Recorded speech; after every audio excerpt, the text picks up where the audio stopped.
Hey everyone, I hope everyone is doing fine. So today we're discussing chemistry and we are studying states of matter. And the things we have to go through is matter and its states. हम basic states की चीज़ें पढ़ेंगे और उसके साथ हम फिर arrangements पढ़ेंगे. उसके बाद we'll have to discuss kinetic particle theory and then we will discuss change of states because in our syllabus we have to discuss change of states with the reference of kinetic particle theory, and then we will discuss diffusion, which is the evidence of kinetic particle theory, So without any further ado, let's start our um, video. So first of all, what is a matter? So we state that anything that occupies space and has mass is called matter. We know that. Now I have drawn these figures just for you to understand. This is basically arrangement. This is basically arrangement of these particles of solid, liquid, and gases, and then we have their description as well. So first of all, we'll just discuss basic solids. Okay, we know what solids that they have fixed volume, fixed shape. They cannot be compressed and they do not flow. In liquids, we discussed that they have fixed volume. However, they do not have fixed shape. They do not have fixed shape, and we know that it takes shape of its container. Okay? Then we said it cannot be compressed. We should always know that only gases can be compressed. And then we said that they can flow. Okay? Gases, we know that it has no fixed volume. It has no fixed shape. They're easily compressible, and they can flow in all directions.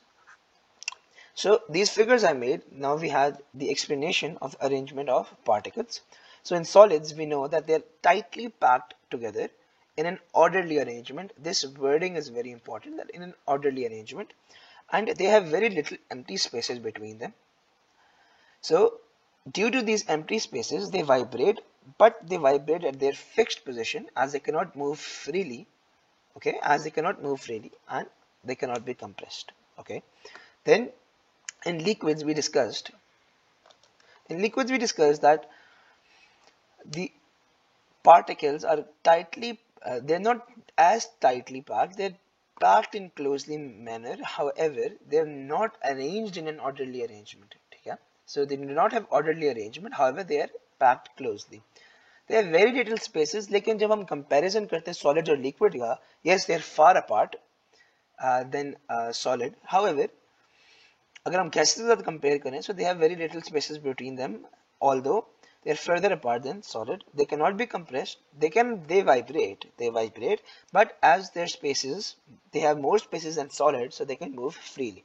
Solids के पास कम spaces होती हैं, so they only vibrate at their fixed position. Liquids can vibrate and they can move freely. Gases जो है हमारे पास, हमने discuss किया कि gases, they are far apart and they are in random arrangement, and they have large spaces between them. They can be compressed and they vibrate and they are free to move throughout container.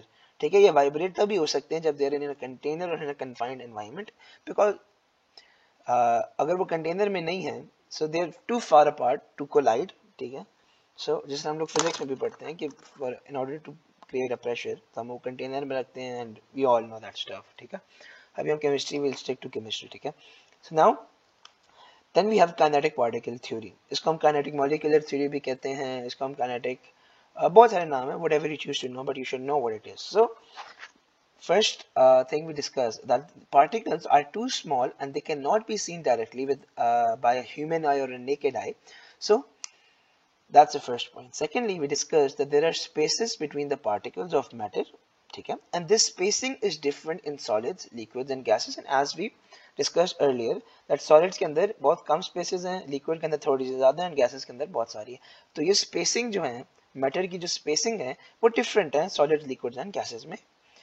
And then these are the two important lines. ठीक है, हमें पता होता है कि particles are in constant random motion, लेकिन we need to know that they move at different speeds in solid, liquid, and gases. ठीक है, and then to prove kinetic particle theory in physics, we often use Brownian motion. However, in chemistry, we stick to diffusion, which is another evidence of kinetic particle theory, जिसको हम लोग often indirect evidence भी कहते हैं. ठीक है। सो diffusion क्या है? We discuss the diffusion, it is the movement of a substance from higher concentration area or region to a lower concentration area or region. And then we stated that diffusion only occurs in liquids and gases. Why? Because their particles moves randomly from place to place. अब diffusion solid में क्यों नहीं हो सकती? Because they vibrate eight there fixed position, ठीक है, वो move नहीं कर सकते। जब वो मूव नहीं कर सकते तो हम काइनेटिक पार्टिकल थ्योरी को प्रूफ नहीं कर सकते, ठीक है।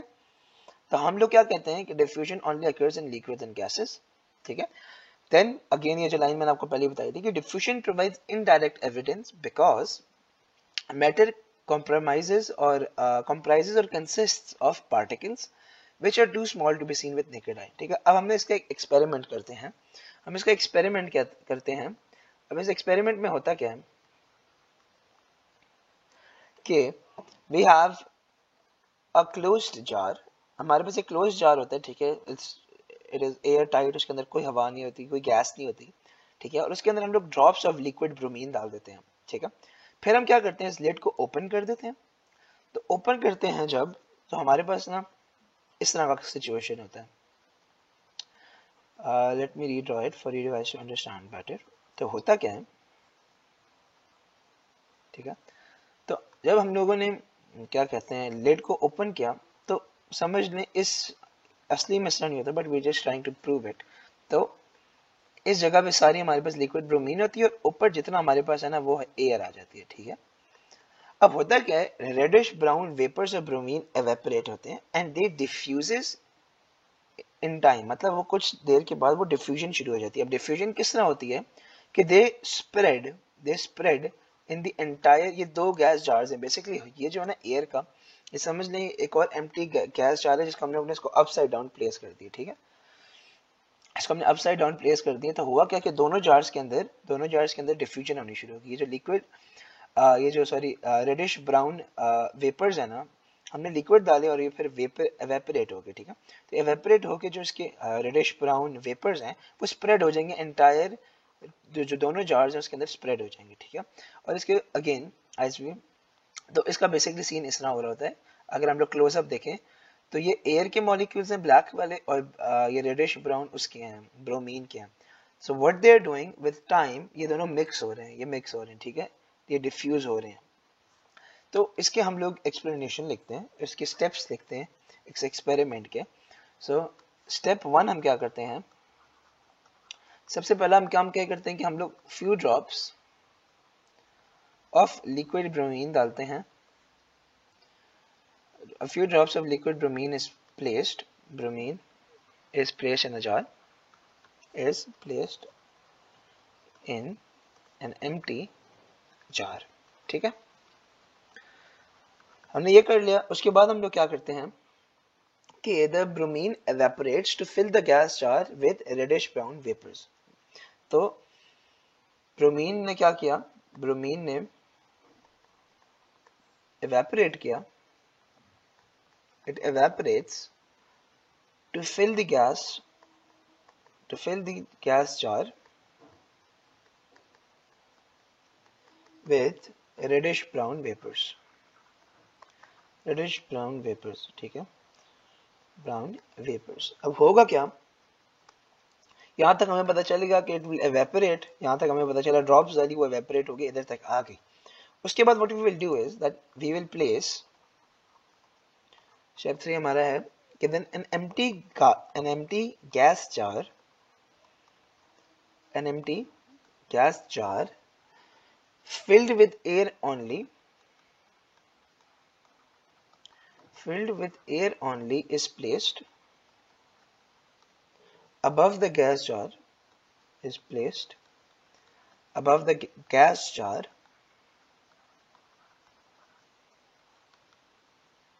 full of bromine vapors।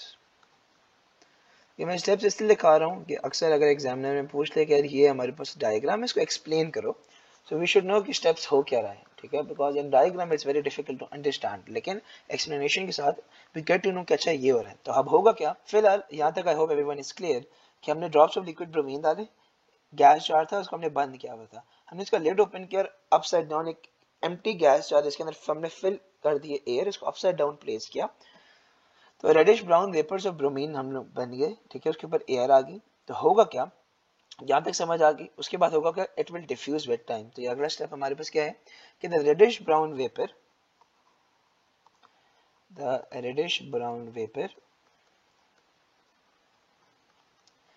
diffuses throughout the two gas jars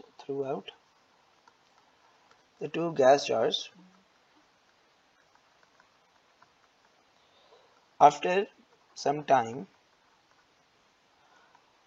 अब इसकी एविडेंस हमारे पास क्या है, आफ्टर सम टाइम, अभी जब क्या है ना, एक क्वेश्चन आ सकता है, वैलिड क्वेश्चन आ सकता है कि ब्रोमीन जो है वो डेंसर है एयर से, तो ये किस तरह स्प्रेड हुई, ठीक है।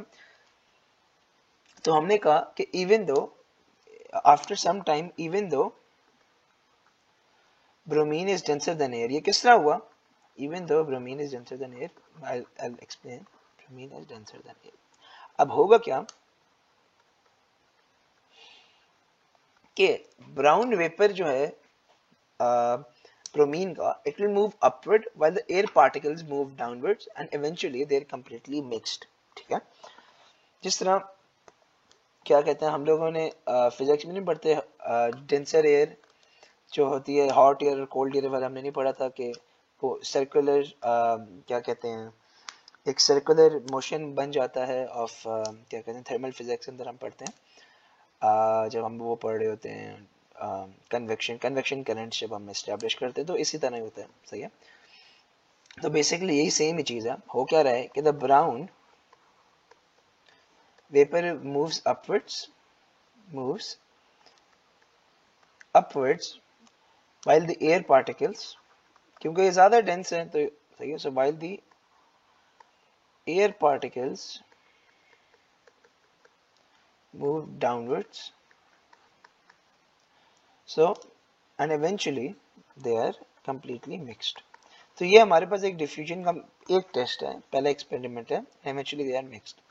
तो उसके अंदर हमने क्या किया, आई होप इट्स क्लियर, कि हमने एक खाली जार था जिसके ऊपर हमने लेड डाली हुई थी, उसके अंदर हमने ड्रॉप्स ऑफ लिक्विड ब्रोमीन डाला, लिक्विड ब्रोमीन ने एवेपोरेट हुई, हमने लिड को ओपन किया, अपसाइड डाउन एक जार जिसके अंदर गैस हमने भर दी थी, एयर भर दी थी, हमने उसको अपसाइड डाउन प्लेस किया तो होगा क्या कि विद टाइम वो एयर और ब्रोमीन मिक्स होकर डिफ्यूज हो जाएगी throughout the two gas jars, ठीक है। तो ये हमारे पास एक्सपेरिमेंट है और इससे हमें क्या प्रूव हुआ, हमें पता चल गया कि हाई कॉन्सेंट्रेशन से लो कॉन्सेंट्रेशन में मूव हुई, स्प्रेड हुई। So this is a diffusion, and diffusion से हमें पता चल गया कि यार काइनेटिक पार्टिकल थ्योरी प्रूफ हो रही है, ठीक है। Then we have diffusion in liquids की एक एक्सपेरिमेंट है हमारे पास, डिफ्यूजन इन लिक्विड्स की एक एक्सपेरिमेंट है हमारे पास, एक्सपेरिमेंट, ठीक है। अब उसके अंदर क्या हो रहा होता है कि हम लोग a small crystal of potassium manganate which is a small crystal of potassium manganate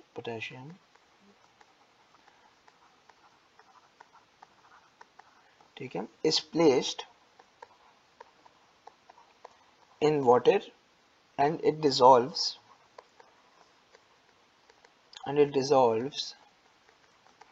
to form a purple solution,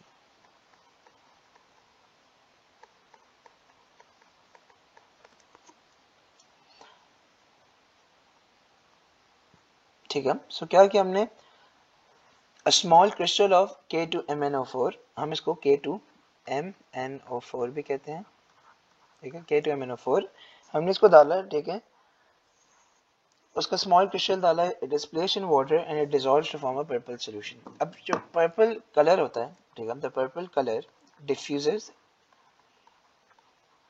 through out the water, ठीक है। I hope it's clear. मैं एक क्या कहते हैं, एक फिगर भी बना देता हूँ। So for example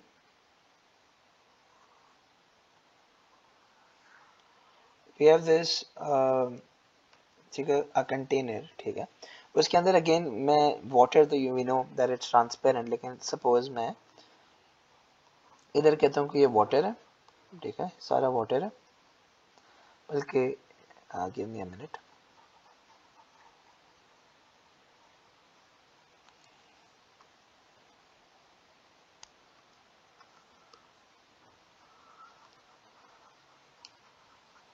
alright. So we say that हमने सारा वाटर भर दिया, ठीक है,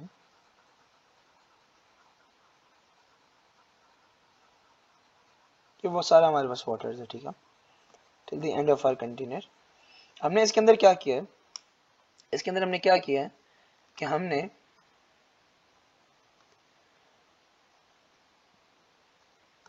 एक स्मॉल क्रिस्टल जो है ना, एक स्मॉल क्रिस्टल जो है हमारे पास, ये था K2MnO4 का। अब इससे क्या होगा, ये जैसे ही पानी के अंदर जाएगा, ठीक है, it will spread throughout the liquid, ठीक है, it will spread throughout the water, throughout the liquid, और होगा क्या कि पूरा पानी जो है वो पर्पल हो जाएगा, ठीक है, it is purple in colour, K2MnO4, सही है। So I hope it's understandable.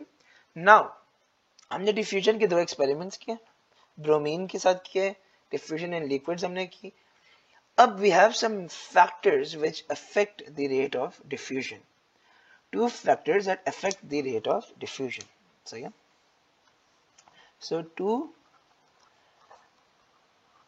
factors that affect the rate of rate, जब भी हम केमिस्ट्री के अंदर रेट की बात करेंगे ना, इसका मतलब हम स्पीड की बात कर रहे हैं, ठीक है, जिसे हम लोग रेट ऑफ रिएक्शन कहते हैं, ठीक है, वो एक अलग हमारे पास चैप्टर है, उसके अंदर हम लोग स्पीड की बात करते हैं, ठीक है। So the two factors that affect the rate of diffusion, सही है। सो हमारे पास दो फैक्टर्स हैं। सबसे पहला हमारे पास क्या है, टेम्परेचर। सबसे पहला हमारे पास क्या है, टेम्परेचर। अब टेम्परेचर का क्या इफेक्ट आता है, अब हमें पता है, we know that particles move faster at higher temperature. क्यों, क्योंकि they absorb heat energy, kinetic energy, heat energy, ठीक है। अब होगा क्या, जब टेम्परेचर इंक्रीज होगी तो particles gain kinetic energy, they absorb the heat energy and they start to move faster, ठीक है। जब पार्टिकल्स ज्यादा फास्ट करेंगे तो फास्टर रेट ऑफ डिफ्यूजन होगा, ठीक है, higher the temperature faster the rate of diffusion. देखिए अगर अब लेट्स सपोज हम K2MnO4 की बात करें, ठीक है, फॉर एग्जांपल हम कहते हैं कि अगर हमने इसके नीचे ये लगा दिया, इसके नीचे हम लोग ने सपोज हमने कहा हमने इसके नीचे एक फ्लेम दे दी, ठीक है, हमने टेम्परेचर इंक्रीज कर दिया लिक्विड का, तो होगा क्या कि ज्यादा जल्दी स्प्रेड होगा K2MnO4, जो डिफ्यूज होगा ना, जो स्प्रेड होना है इसने थ्रू आउट द लिक्विड, वो ज्यादा जल्दी हो जाएगा। तो सबसे पहले हम क्या बात करते हैं कि पार्टिकल्स, तो सबसे पहले हम एक स्टेटमेंट लिखते हैं कि temperature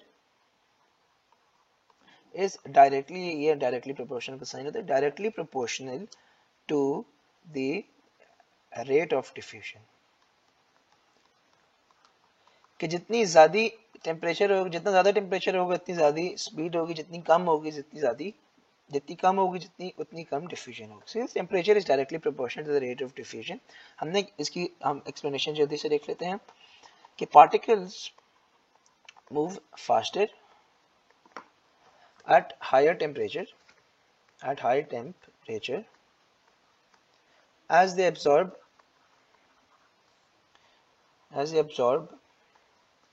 the heat energy. The faster the particles move,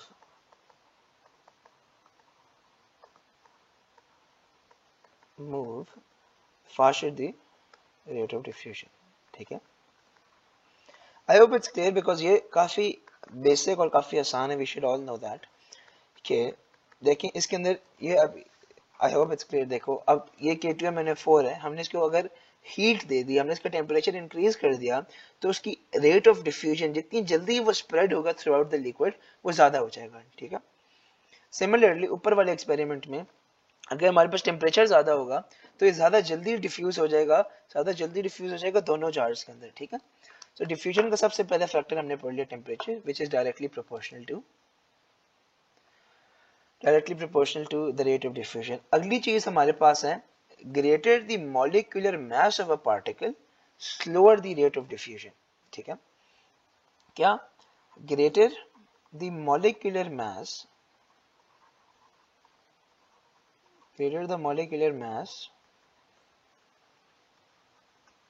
of a particle slower the rate of diffusion। और ये बहुत, अगर आप इस पे सोचेंगे ना, so you'll understand it's very simple, slower the rate of diffusion। ठीक है, rate of diffusion से it's very simple। ठीक है, आप उसको एक रियल लाइफ एग्जांपल में भी ले लें तो अगर एक ज्यादा हैवी चीज होगी, अब फॉर एग्जांपल एक एग्जांपल है कि आपने एक चीज है, दो चीजें आपके पास है, ठीक है, आपने उसको सीढ़ियों से लेके ऊपर तक लेके जाना है, जिसका वेट, जिसकी मास ज्यादा होगा, आपको ज्यादा टाइम लगेगा उसको ऊपर तक लेके जाने के एज कंपेयर टू जो हल्का मास वाली चीज होगी। ठीक है, तो इसी तरह ये भी है कि if you have greater molecular mass of a particle, उसकी डिफ्यूजन कम होगी, उसकी स्प्रेडिंग कम होगी। ठीक है, so slower the rate of diffusion, high concentration से लो कॉन्सेंट्रेशन रीजन पे, हाई कॉन्सेंट्रेशन से लो कॉन्सेंट्रेशन रीजन पे आने पे जो मूवमेंट है सब्सटेंस की वो स्लो हो जाएगी। It's quite simple. ठीक है, तो ये हमारे पास दो फैक्टर्स हैं on which the rate of diffusion is dependent. ठीक है, अब इसका हम एक एक्सपेरिमेंट करते हैं, जिसके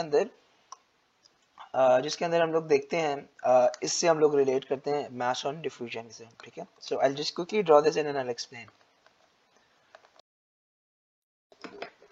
alright, so please bear with my drawing. So हुआ क्या, अब एक्सपेरिमेंट हमारे पास इस तरह है कि एक हमारे पास एक ग्लास ट्यूब है, ये हमारे पास क्या है, एक ग्लास ट्यूब है, उसके अंदर हमने दो एंड्स के ऊपर हमने कॉटन प्लग रख दिया। एक एंड जो है हमारे पास, ये लेट्स सपोज ये हमारे पास नंबर 1 एंड है और ये नंबर 2 एंड है, तो नंबर 1 एंड के ऊपर हमने कॉटन प्लग रखा और उसको हमने सोक कर दिया अमोनिया के अंदर। ठीक है, और दूसरे कॉटन प्लग के अंदर हमने सोक कर दिया HCl हाइड्रोक्लोरिक एसिड को। होगा क्या, हम ये करके ग्लास ट्यूब को ऑब्जर्व करेंगे तो हम देखेंगे कि एक वाइट रिंग जो है ना, it forms near the cotton plug of HCl। ठीक है, एक वाइट रिंग फॉर्म हो जाएगी HCl के अंदर। अब होगा क्या, अब इससे क्या हमें पता चला कि अमोनिया पार्टिकल जो है उसकी it has a smaller relative mass as compared to HCl,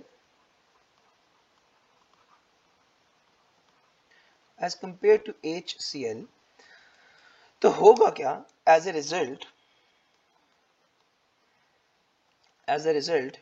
ammonia particles diffuse faster। अच्छा, और ये व्हाइट रिंग होगी इसकी, do you know that this white ring will be NH4। ठीक है, दिस विल बी NH4, सही है, NH4Cl, this will be NH4Cl। ठीक है, तो होगा क्या, एज ए रिजल्ट हमें पता चला that ammonia particles diffuse faster